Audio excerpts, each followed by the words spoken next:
Hello বন্ধুরা, কেমন আছেন সবাই? তো আমাদের এখানে চলছে একটি জ্ঞাতিভোজ অনুষ্ঠানের খাওয়া দাওয়ার আয়োজন। তো কি কি আইটেম আছে চলুন দেখাই। তো এটি জ্ঞাতিভোজের আয়োজন করতে হলে কত পরিশ্রম করতে হয় দেখুন। এখানে রান্নার কাজ করছে কতজন এবং অন্যান্য সাইডে কত লোক কাজ করছে, চলেন দেখাই আস্তে আস্তে। তো এখানে অনেক পদের রান্না হবে, শুক্তো, ডাল, আলুর তরকারি এবং মাংস এবং টক। তো সেগুলো রেডি করা হচ্ছে, মানুষ একটু পরেই আসবে এবং খাওয়া দাওয়া শুরু হবে। তো এখানে দেখেন একটি জিনিস দেখায় আমাদের দেখে, কোনো কিছু হলে চুই ঝাল তো অবশ্যই থাকবে। আর এটি আছে নিজেদের বাড়ির চুই ঝাল, তো প্রচুর পরিমাণে চুই ঝাল আনা হয়েছে।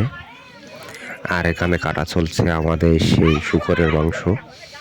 তো এখানে 200 কেজি শুকরের মাংস, দেখুন সবাই গল্প করছে আর কাটছে। তো এটা খেতে খুবই অসাধারণ লাগে। তো কে কে খান, কে কে খান না একটু বলে যাবেন। তো এটি কিন্তু কোনো খারাপ জিনিস বা কোনো কিছুই নয়, খুবই সুন্দরভাবে জল দিয়ে ধুয়ে কাটা চলছে, আবারও ধোয়া হবে। তো এখানে আমার এক বন্ধু বললো, দাঁড়া আমাকে একটা ছবি উঠায় দে। তো সে কিন্তু ছবি ওঠার জন্য রেডি হচ্ছে। পাশ থেকে আরেকজন বললো, আমি বাদ যাবো কেন, এই যে একটা কম্বল গায়ে। তো একটা ছবি করে নিলাম। তারপর আবারও দেখানোর চেষ্টা করি, দেখুন ছোট ছোট শুকরের মাংস, খেতে খুবই সুস্বাদু লাগে। আর এটি হচ্ছে জ্ঞাতিভোজ। তো জ্ঞাতিভোজ নিয়ে দুটো কথা বলি। আমাদের দিকে এই দাদা মারা গেছিলেন এখান থেকে 6 মাস আগে। তো তার খরচটাই এখন করা হচ্ছে। 13 দিনের ভিতর যারা খরচটা করেন তারা দেন বৈষ্ণব সেবা।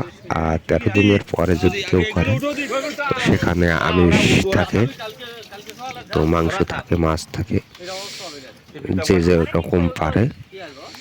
তো এটাই হচ্ছে। আর অনেকে বলেন যে হ্যাঁ, মৃত ব্যক্তি মারা গেছে তার শান্তির উদ্দেশ্যে মাংস। আসলে মাংস খেয়ে আশীর্বাদ করা আর নিরামিষ খেয়ে আশীর্বাদ করার মতো পার্থক্যটা কি আপনারা একটু বলে যাবেন। আর ভিডিওটি ভালো লাগলে লাইক, কমেন্ট, শেয়ার করবেন। কাদের ওদিকে কিরকম জ্ঞাতিভোজে কিরকম খরচে কি খেতে দেয় না একটু জানাবেন। তো যার মতামত আছে বলবেন। তো এখানে কাটা চলছে, চলেন আমরা আবার অন্য সাইডে একটু যাই, ঘুরে আসি, সেখানে কত দূরে এগোচ্ছে কি দেখি। তো কি কি রান্না হয় আমি দেখানোর চেষ্টা করব। অনেকক্ষণ দেখলাম। তো এখানে মুরগির মাংস ভাগ করে তাতে একটা ইউনিক ভাবে রান্নার একটা প্রচেষ্টা চলছে।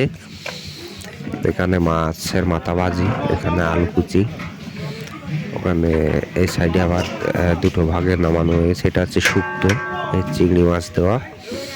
আর এই সাইডে হচ্ছে আলুর তরকারি, তাতেও চিংড়ি মাছ দেওয়া।